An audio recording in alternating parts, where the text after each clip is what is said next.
5ই আগস্টের পরবর্তী যে বাংলাদেশ, সেই বাংলাদেশ বিনির্মাণে আমাদের একটা খুবই স্বপ্ন যে আমরা একটা ইনসাফের বাংলাদেশ গড়তেই চাই। তো এটা যদি 100 বছর পরেও ইনসাফের একটা বাংলাদেশ হয়, কোনো না কোনো সময় কাউকে তো শুরু করতে হবে। আমরা একদিন সবাই মরে যাব, কিন্তু কিয়ামত পর্যন্ত তো বাংলাদেশ নামক এই ভূমিটা থাকবে। সেখানে একদিন না একদিন মানুষ যেন একটা ইনসাফের রাষ্ট্র করতে পারে, ওই লড়াইটার জন্য কাউরে সূচনাটা করতে হবে। এটা শুধু ঢাকা 8 শাহবাগের জন্য বলছি না, এটা বাংলাদেশের 300 আসনের জন্য। আমি আমাদের সমস্ত তরুণ তরুণী, আমাদের ভাই বোনদেরকে বলছি, আমরা যদি সবাই মিলে এরকম যোগ্য প্রার্থী বেছে বেছে সংসদে পাঠাতে পারি, তাহলে জাতীয় সংসদটা হবে যোগ্য প্রার্থীদের একটা মিলন মেলা। বাংলাদেশের জাতীয় সংসদ হলো দক্ষিণ এশিয়ার সব থেকে ব্যয়বহুল সংসদ।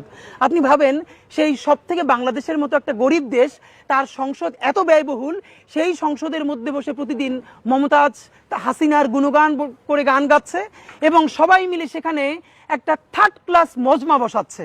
আমাদের যেটা করতে হবে, নতুন বাংলাদেশ, ইনসাফের বাংলাদেশ বিনির্মাণে আমাদের সংসদকে যদি কার্যকর করতে চাই, তাহলে দলীয় প্রতীক নয়, ব্যক্তির যোগ্যতা দেখে আপনারা সবাই ভোট দিন।